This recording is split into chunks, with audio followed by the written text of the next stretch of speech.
नमस्कार। दैनिक शिव टाइम में आप सभी का स्वागत है। एक बार फिर से एक व्यक्ति ने अपनी पार्टनर को उतारा मौत के घाट। ये जो मामला है बलडोजर बाबा के क्षेत्र का है, यूपी के प्रयागराज का मामला सामने आया है। लगातार इस तरह की वारदातें बाहर से भी सामने आ रही हैं। बताना चाहेंगे अरविंद, जिसने राज केसर जो अपनी पार्टनर थी उसे मौत के घाट आखिर क्यों उतारा।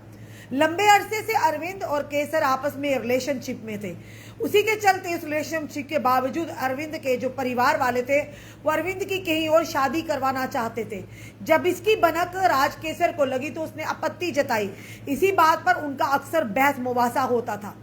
24 मई की वो दिन जबकि अरविंद के घर वालों ने जब उस पर दबाव बनाया कि शादी हमारी मर्जी से करोगे और शादी जो तय कर दी थी, उसी के चलते अरविंद अब असमंजस में था, क्योंकि परिवार को वो नाराज नहीं करना चाहता था। जिसके चलते जबकि राजकेसर को इस बात का पता चला तो राजकेसर ने अरविंद को कहा कि तुम्हारा मेरे साथ काफ़ी अरसे से तुम रिलेशनशिप में हो, तो अब शादी किसी और से कैसे करोगे।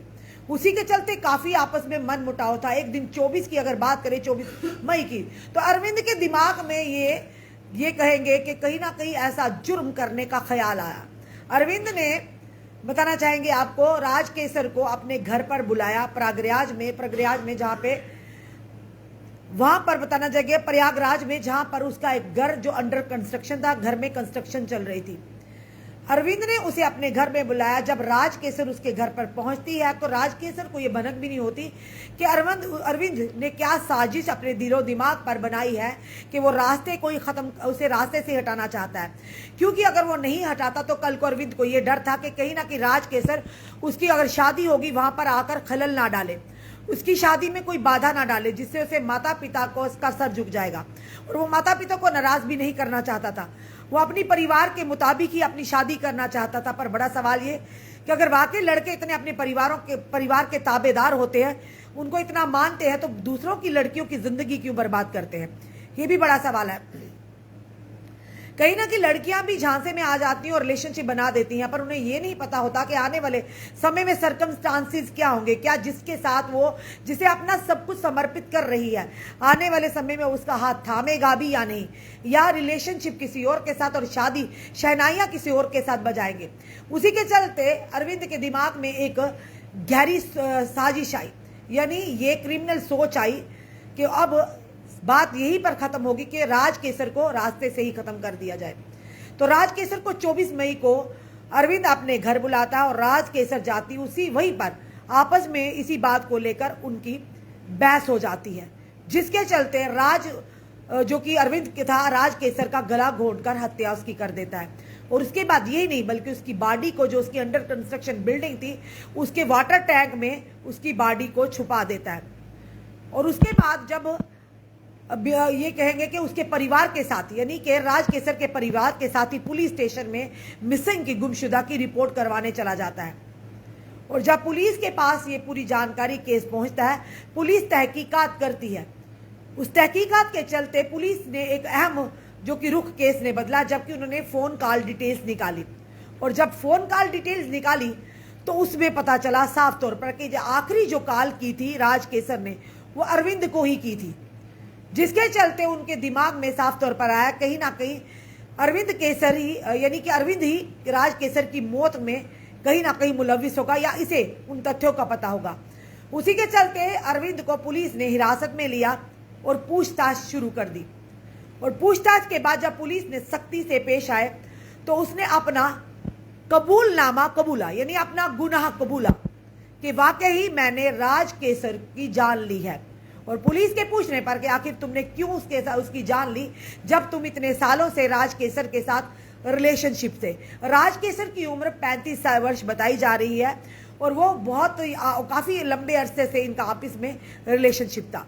जब पुलिस ने कहा कि तुमने क्यों इस तरह से उसकी जान ली, तो साफ तौर पर राज केसर का ये कहना था कि मेरे परिवार वाले मेरी शादी कहीं और करवा रहे थे और उसी के चलते मैं अपने घर वालों की मर्जी के खिलाफ नहीं जा सकता था। तो राज केसर के साथ मेरी इसी बात को काफ़ी बहस हो जाती थी, आपस में काफ़ी मनमुटाव था।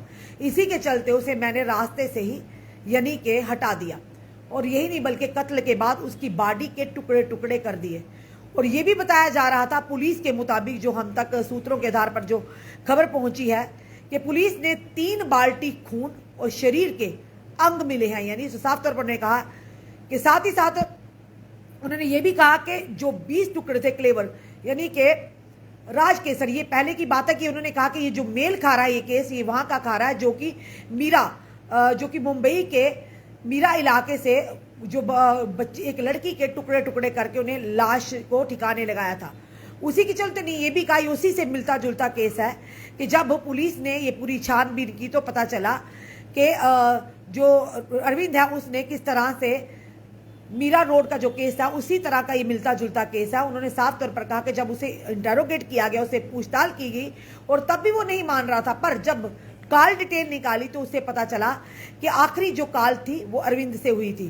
फिलहाल पुलिस ने अरविंद को हिरासत में ले लिया और पूछताछ के दौरान ये खुलासा किया था कि शव को फिलहाल खुलासा किया और कबूलनामा किया उस गुनाह का जो अरविंद ने किया था, और साथ ही साथ फिलहाल बॉडी को जो पोस्टमार्टम के लिए भेज दिया, और साथ ही साथ जो 24 मई को जिसकी हत्या की गई थी, यानी कि अरविंद ने जो हत्या की थी वो अपने 2 दोस्तों के साथ मिलकर अपनी प्रेमिका की हत्या कर रही थी। यही नहीं बल्कि जब टैंक में उसने बॉडी को डाला था, और ये भी बताया जा रहा था कि गर्मी के कारण यानी कि इतनी बदबू थी उस जगह पर कि पुलिस को भी रिकवरी ऑपरेशन करने में काफ़ी यानी कि उन्हें परेशानी आ रही थी। उसी के चलते घर में कोई रेफ्रिजरेटर नहीं था, पर यह साफ तौर पर कहा जा रहा था कि एयर फ्रेशनर की वजह से गंध को दूर करने के लिए यानी बदबू जो आ रही थी उसी के चलते उन्हें एयर फ्रेशनर का भी यूज़ किया था। ये जो पूरी खबर हमको बता रहे हैं यूपी के प्रयागराज की है, जहां पर बलडोजर बाबा है, योगी आदित्यनाथ की हुकूमत है, और वो कहते हैं किसी भी मुजरिम को बख्शा नहीं जाएगा। पर आए दिन इस तरह की उसी के कार्य क्षेत्र में यानी कि उन्हीं के क्षेत्र का फल में इस तरह की घटनाएं सामने आती, जहां पर वो मुजरिमों को अगर जुर्म करते हैं, जो मुजरिम है उनके घरों को ढा देते हैं, यानी उनको घरों पर बुलडोजर चला देते हैं। तो क्या ऐसे आरोपियों पर बुलडोजर नहीं चलना चाहिए? क्या अरविंद को उस तरह की सजाएं नहीं होनी चाहिए? अरविंद की जगह कोई भी हो, जहां पर आज बहन बेटियों को इस तरह से काटा जाता है, इस तरह से उन्हें मार दिया जाता है, उनके साथ रिश्ता रखा जाता है, उसके बाद उन्हें दरकिनार किया जाता है, तो क्या लगता है योगी बाबा भी अब इस पर भी कोई ऐसी कार्रवाई करेंगे कि जिसके चलते जैसे वो मुजरिमों के घर हटा देते थे यानी बुलडोजर बाहर फेर देते थे, क्या लगता है इस तरह का जुर्म करने वाले हत्यारों के ऊपर भी इस तरह के बुलडोजर चलेंगे? ये यूपी के प्रयागराज की खबर है।